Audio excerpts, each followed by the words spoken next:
Hang in Dude, there. It is. that's Smylie Kaufman for 61. Wow. I'm Smylie Kaufman, and this is The Smylie Show. Welcome back to The Smylie Show, day 2, Open Championship Journal, and Smylie, so much to cover today because it's one of the more bizarre major championship days I can remember in recent history. That could be a little bit of recency bias, but I think mostly seeing some of the numbers attached to some of the names on this leaderboard today was, pretty shocking. We saw a guy make a quintuple at the postage stamp and still shoot even par on the day and make the cut and is finished. And he's in the top 20 right now. So much to get to, but the place I got to start, Smylie, is back on Peacock, the cocktail hour. We saw you in the +4s and the Payne Stewart hat at Pinehurst number 2. And now you're in Scotland. You're rocking the kilts. Give us a little. What was it like in the kilt? Could you see yourself as being a kilt guy? Is there a little ventilation there that is that you kind of enjoyed in wearing this Scottish garment? Yeah, somebody asked me if I was going full Scottish, and I didn't know what that meant. But apparently it means that you go commando underneath the kilt. Yes. Which I'm not going to answer. Let's leave that up to the audience to decide whether I was going full Scottish or not. Tell us what you think. Yeah. Dude, it came out of nowhere. I had no idea we were doing this. I get done with Shane Lowry's group. I'm walking off 18. I'm going to meet up with Daniel Brown's group. And one of our NBC production guys came up to me. It was like, hey, dude, what's your waist size? And I was like, what? And I'm like, 32? And I was like, what for? He's like, I got to go get you a kilt. I was like, for what? And the idea was, since I'm wearing collared shirt, jacket, whatever, and, Noda and Steve are in a suit and tie, that it's like, hey, he just got off the golf course, but actually, he's in full Scottish outfit. He's wearing a kilt. So maybe you guys are underdressed and didn't dress for the right occasion. So that was the idea. I think we pulled it off. I mean, it's a cocktail hour on Peacock. We're just trying to keep it real for everybody. Trying to have a little fun. I love it. It's maybe the one time in the history of television where it matters what you are wearing underneath the desk. So I'm glad we got to get a little flavor of that on the Golf Channel Twitter account and elsewhere. Ton of fun there. Let's rewind a little bit to the group you're walking with. Shane Lowry, who is the leader after round 2 at the Open Championship, shot a 2 under par 69 today. En route to that 69, we had an adventure of a hole on 11. I was watching it with some buddies, and we were trying to make sense of what was going on. And he hit a second ball that I guess was a provisional. And so you were there. You were walking with Shane. Add a little bit of context for us, for everyone who's watching home, trying to make sense of what happened on 11. Trying to explain the entire situation and coming on the air. This would be different if we had been with Shane all day. We'd seen the tee shot, but we're trying to update you live what you're seeing and what happened prior to that. So happy to add some context here to exactly what I witnessed, which I had just walked up to this group. It's probably 30, 40 minutes, maybe 30 minutes before the show really comes on. And I see a ball land right in the fescue. I didn't even know who it was at the time because you can't even see the tee box from the fairway. See a ball go in the middle of the fairway, which turned out to be Cameron Smith's. And then I see a ball one bounce into the gorse. And I actually took a picture of Matthew Fitzpatrick's ball that ended up being suspended about 3 feet in the air in the gorse. Wow. And so he was forced to take it unplayable. Maybe if you were having some fun with your buddies, you could grab the very bottom of the wedge and just whack it, because he probably could have gotten it out, but there was no reason. There was no reason to. So, but my focus obviously was following Shane Lowry. That was the point of emphasis of me being into that watching that group, because Shane was on a roll, right? He was 7 under par at a 2-shot lead heading into this ridiculously hard 11th hole. And so once I figured out Shane Lowry's ball was in the right fescue, I walk over there to see it, check out the lie. And my first impression of this lie was, wow, he caught an incredible break. This is one of the better lies I've seen in the fescue this week. It's sitting up on a tee in green grass. There's some wispy fescue, but nothing that I felt was going to cause a shot like he eventually hit, which I'll get to here in a second. Before, Matthew Fitzpatrick over there, he's playing before Shane Lowry, takes his unplayable, drops, and I just happen to look up and I see a ball whizzing over my head, a shank over the railroad. I heard it. Wow. I heard it and I see it. And I said, whoa, didn't see that one coming. And actually, Fitzy grinded his way to making the cut at +6, where he was at 1 under par at one point during the day. Just a crazy shot that I didn't expect. He didn't expect. Nobody in the crowd expected. So he then drops, hits it on the green. But you know what it's like when you see a buddy shank it, or if it's you always, the next guy pulls the shot to the left. It's just a normal thing you do when you're playing. But also, you don't want to have to hit that shot right after, even though it was a totally different angle. But the only difficult part about Shane Lowry's shot in the right fescue is he did not have a good angle. He could see half of the pin. And if he pushes it 7 yards, he's out of bounds. So that is the only thing that Shane Lowry's worried about, is don't go right. And I was looking down when Shane Lowry was hitting, mainly because I was on the right side of the rough, so I didn't have a good angle to really watch him. I just was going to watch where his ball ended up, which I was looking at the left edge of the green, felt like that was going to be a conservative play, and I can't find the ball when he hits it. And I'm looking, I'm like, maybe it's in the bunker, but then I look back and I hear Shane, and I hear him kind of like making some verbal, notions to his caddy. Like he's definitely adamant that something just happened. And I'm like, did he just, like, where could he have hit it besides out of bounds? Because the gorse was not in play. No, from that lie, not in play. Yes. Because the gorse cuts off at about 40 yards short of the green. We're talking about one of the most, I still don't know how he hit it where he hit it, which is like a low burning hook where the face just somehow gets shut. He blamed a photographer, which later in the interview after the round, he said that not necessarily the photographer's fault. He was just trying to find something to blame on what happened. And maybe it was the photographer. Maybe they clicked, and maybe he was thinking about, hey, I don't want to go right. And he was already, sensitive to the shot, and then just gave it some hands at the bottom. Maybe the fescue obviously flipped the face a little bit, but the lie was clean. So he hits it in the fescue or the gorse, excuse me, and hits the second shot, a great second shot, hits to like 10 feet away. And so it's normal for a player to kind of be curious about where their ball went. But when it comes to this gorse, you don't want nothing to do with it. Like if you just hit a shot like he hit, you're just like, whatever, that ball's gone. Let's go try to make a 5. And the rules official's walking to him in the fairway as he's walking up to the green. And Shane is like about to tell the referee walking with the group, hey, I don't want to go find that ball. And as the referee was going over to the spectators, like, hey, he doesn't want to find this ball, they have told the referee at that time, hey, somebody in the gorse found it. So Shane's like, are you effing kidding me? That is exactly what he didn't want to happen. So of course he, at that point, once a ball is found, he is forced to go identify it. He can't declare it lost because there is a ball that is found. So he's got to waddle his way over there and get in the gorse. And then he goes in, crawls in there, identifies it. And I see him walk out, and he's just like, are you mother effing kidding me?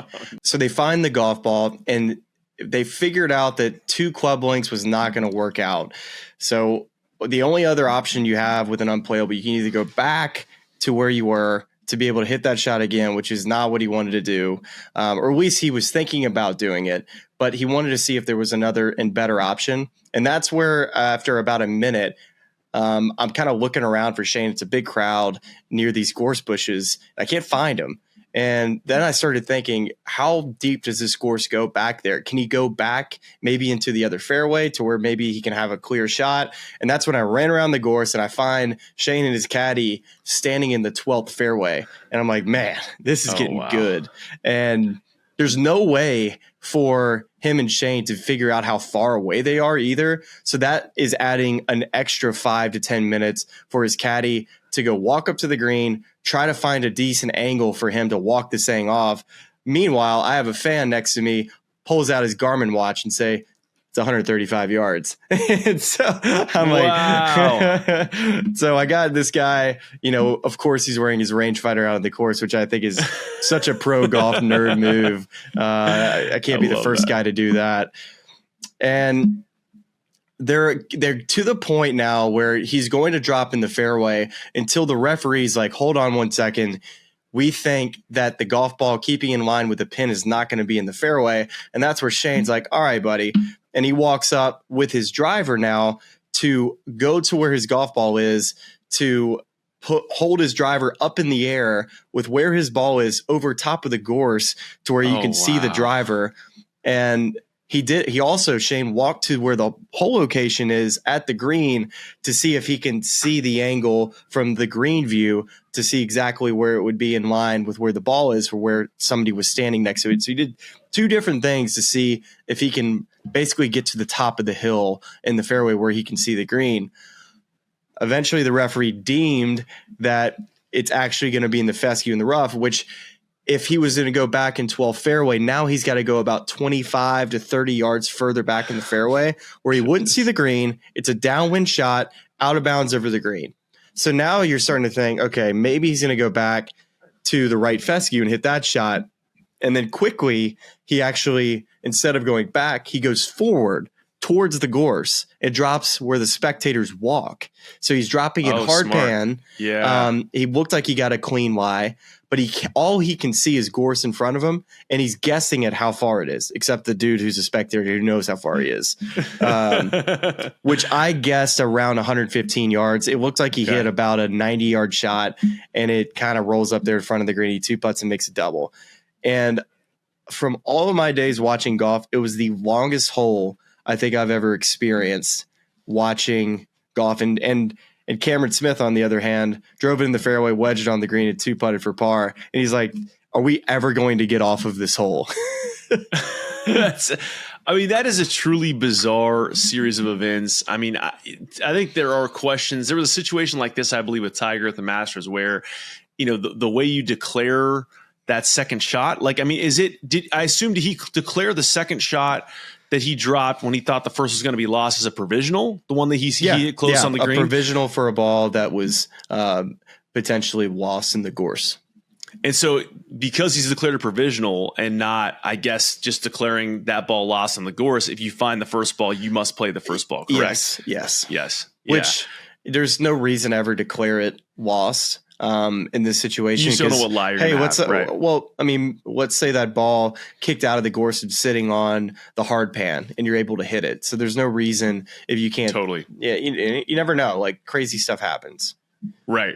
And there's like another angle of this of like, are you allowed to abandon a ball at a certain point? Like, I assume that's what he was about to do with that rules official walking up the fairway prior to being informed that a fan had located his ball. Yeah. I mean, theoretically, yes, but somebody found the ball. You know, he's got to hit that shot and then just start yelling at people. No, don't look at it. Have a referee like yell at the spectators. Don't look for it. But you never see that happen, right? You really don't. It was a wild 11th hole, one that we caught bits and pieces of that on a broadcast, but hearing it explained in that form, the lead into it with the Shank Fitzpatrick, like everything, just a truly bizarre sequence. Seriously, it was, for me, you know, had been so much that happened, and to explain it in 25 seconds was not. I mean, how do you do that? You just heard that whole story, and that's where it's, you know, the job for me becomes a little more complicated, right? You know, you can only explain so much, especially when we're just coming on, you know, the coverage. There's so much to get into. Set the table, but like, we're here with live golf, and this is the biggest moment that happened the entire day. It's like, yeah, let me try to catch you up. All this stuff's happening. I don't really know how to, summarize this in an easy way. I will say that from there, Shane goes on to birdie 16 and birdie 18 to get back to 7 under. The 2 shots he drops at 11 and ends up in your round 2 lead. How is it that Shane, I mean, what do you see him doing well that a lot of other players are not to find his way to the top of the leaderboard? Well, he was in the good wave. That helped. He was able to take advantage of conditions that were a little bit more benign. The wind that he dealt with was strong, but not nearly as strong as maybe some of the other players faced. And he was able to take advantage of it, and all the credit to him. Not to say he didn't play in really windy conditions. He did. But other guys played in some really, really gusty conditions. But I think with Shane, when I realized that he's not going anywhere in this championship was the drive he hit right after the 11th hole. And on the 12th tee, he hit a ball that was 15 feet in the air, a driver that was just this missile, beautiful stinger driver, followed by a beautiful stinger 3-iron, chase it up onto the green at 2-putter, a hole that would play the most difficult of any on the golf course that entire day. And then he, 13 through 18, he faces holes that are down and off the left, and was able to finish strong. 16 and 18 were the 2 easiest holes of the day. So to go and make sure you clean up those holes. Just really impressive what he's been able to do. Just finding fairways. He's a gritty player. He's got the crowd behind him. That's one thing walking with him today that I don't know if you can get the feel of on TV is how much the crowd loves Shane Lowry and how much support he really does have. So that's something you have to look after too, because I think Shane's in the headspace now that this is my tournament. I've got to every single shot have 110% focus. And you saw it today on the 14th green with an 8 to 10 footer that he had for par. Is able to knock it in, and he's giving it some fist pumps. He's fist pumping his caddy. That to me was like, hey, I'm not going anywhere. These are the putts I'm going to make down the stretch of this golf tournament, and I look for him to do it over the weekend. I don't see him faltering. I think guys are going to give him plenty to worry about over the weekend, with Scotty Scheffler, Xander Schauffele, Patrick Cantlay, all these guys working. But I really like Shane at the top right now. There's a list of guys there that you noted that I'd love to kind of talk about to close this episode out. But before we get to that, it is a Friday night. The cut line was 6 over, and there are just a almost baffling number of big names that missed the cut in this 4th major of 2024. You sent me a little list of guys. So Rory missed the cut, shoots 75 today, finishes 11 over for the championship. Ludwig Oberg, 76 today, finishes 9 over. Wyndham Clark, 80 today, 16 over. Victor Hovland, 77 today, finishes 10 over. Bryson, 75 today, finishes 9 over. Sahith Theegala, 79 today, finishes 14 over. Tommy Fleetwood, 75 today, finishes 9 over. Tom Kim, 77 today, finishes 11 over. Tony Finau, 81 today, finishes 10 over. And finally, Keegan Bradley, 75 today, finishes 7 over. I mean, that is a list of all those guys are in the top 20 in the official world golf ranking. And that's a lot of names to miss the cut coming from that category. This is perhaps a bit of a nebulous question, but this feels different from other major championships. I mean, there are names that we've listed that are going to be at the top of this leaderboard going into the weekend that are going to challenge Shane Lowry and might be there at the end of the tournament. But I think to some, turning on a weekend major and not seeing at least some of those guys, if not all those guys in the mix, or at least having made the cut, is going to be confusing. How would you explain to someone at home who's trying to understand why this particular major test was hard for these elite players? How would you explain that breaking down, the way it did for them this week? Yeah, just the conditions. I mean, it's when you get on a roll out here and get in situations where you just feel like you can't make a par. That's what we were experiencing out there for a couple hours. And I would say maybe half of the players you just mentioned were in that wave that it was just really difficult to see a guy like Joaquim and John Rahm. I know I'm mentioning a couple LIV players, but they were in the bad wave and really hung in there tough and played really well. Where other guys, like for instance, Robert McIntyre got off to an 8-over-through-4 start and then birdies for the next however many holes. Just incredible golf that he was able to play. But I still feel like, it's the conditions that, you get somewhat exposed to it, like it exposes a little bit of your game. But the other part of it in me is like, it was to a point where it didn't necessarily expose you. It just was impossible. And I feel like that's Really? like the level that we got to out there, that you couldn't get anything close. You had to hit miracle shots to get it anywhere near the hole locations. And that's how hard it really was. And if you happened to hit a shot that was really bad, or caught a bad break off the tee and ended up in some bad fescue, you can make a double or a triple so quickly. And then the 8th hole was arguably, the most ridiculous hole of the day, where guys are just total carnage. Joaquin Niemann, just what he was able to do today to find 6 birdies and able to shoot even par, make an 8 on the 8th hole, where he wasn't the only guy to struggle on it. But that's kind of why the postage stamp is electric. I think we won't see it play quite as difficult over the weekend. We're expected to get a little bit of rain, half the wind. So I think we're going to see some birdies as we continue to go on. I think it's going to play maybe a little bit softer with maybe a little bit of rain we might get overnight and into the morning. So interesting, hard to explain, but the one guy that's just working on the leaderboard who didn't really do anything at all is Scotty Scheffler. He's just right there, man. Yeah, and that's a perfect segue, because in looking at this board with Shane Lowry at the top of it at 7 under, there are a list of guys that are kind of in the hunt. I mean, of course, Justin Rose at 5 under, tied for second. But Scotty Scheffler tied for 4th, 2 under. Xander Schauffele and Patrick Cantlay 1 under, tied for 7th. You noted Joaquin Niemann, even par, tied for 11th. And even guys like, DJ putting in a performance at a major that has been better than what we've seen from him, in recent memory, tied for 13th and 1 over, alongside Brooks Koepka and Collin Morikawa, and then John Rahm also at 1 over. Of that hunting pack, based on what you've seen from these first 2 days, who do you like the most to kind of pose a real challenge to Shane Lowry on the weekend? And why is it Scotty Scheffler? Scotty's obviously where you want to start, but it's hard not to lean towards Xander and Patrick Cantlay. I feel like these two played really nice golf. And when the conditions get half of what they are now, and birdies are going to start to fly, or not necessarily to fly, but like really good shots get rewarded, and maybe not quite as much of a hang on par fest, but hey, some of these shots that maybe are ending up 30 or 40 feet away from the hole, maybe those good shots are getting to 10 and 15 feet. And you got to look to Xander and Scotty and the horses in this race.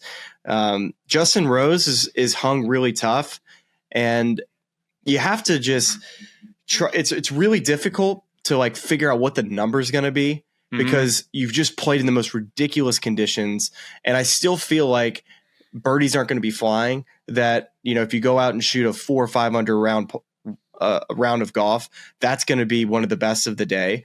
And you just got to find a way to find fairways, eliminate double bogeys, don't 3-putt, and, just have this attitude that you got to be able to, make a couple 8 to 10 foot putts for par. And that's, I feel like, what it's going to come down to.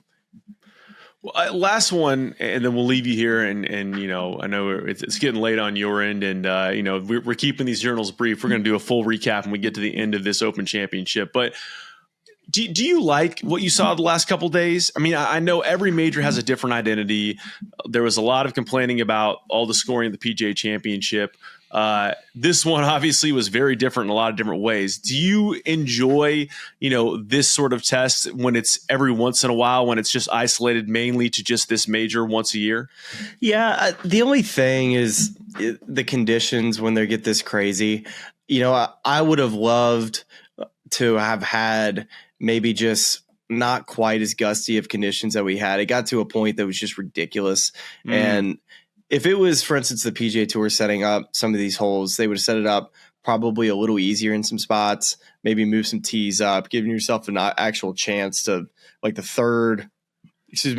fourth hole, par 5. I mean, I saw some guys not even get to the fairway. I mean, and this is the same hole in which I saw guys at 6-iron into this green in 2 earlier in the week. So it just is crazy how different the golf course played Thursday and Friday than it did on Monday through Wednesday. But yeah, I do enjoy this test. It's such a grind. It's exactly what this golf tournament's supposed to be all about, which is, can you handle the conditions? It's this tournament is known for being forged by nature. That's kind of their tagline. Yep. And guess what? You know, there were guys that were able to, you know, that were in the bad wave and stepped up and played well and have an opportunity to go win this championship. And, you know, some of the guys that were on the good draw took advantage of it. And I think good and bad draws can kind of stink sometimes, because you would like to, you know, have had all of the top 20 of the world, you know, be up there. But guess what? It's when the gun goes off, it doesn't matter. You got to go put the ball in the hole. And some guys were able to do it well and manage their game and their emotions. And other guys, whether they got exposed or just, you know, just were in a bad side of it. It's just kind of how it goes for the Open Championship. The players know it, and I think the fans kind of understand that too, or at least the fans that appreciate this championship. Yeah, I think that's a great point. It's and I think especially with this one, it's hard to even know when the draw comes out. We didn't know earlier in the week. Didn't know. We did not know. Probably didn't know till, you know, a couple hours into play today, where it's like, oh, okay, this is what it's going to be. So I think that's the delightful part about links golf, about playing, you know, in Scotland and the United Kingdom. But it for sure wipes out some names that you'd like to see on the weekend. But that is the game of golf, and I think it's, you know, if this was every week, I could see why people would say, okay, yeah, let's pump the brakes on this a little bit. But this is the Open Championship, to your point, forged by nature, and the ones that stuck around really earned it. So yeah, we got to. And the best thing I saw today, speaking of guys that are sticking around on the weekend, Max Homa didn't necessarily have his best stuff over the last 36 holes, but that dude, watching him out there on Thursday, never gave up. He never gave up. He was just so grinding and so focused to try to just do the best that he possibly could do.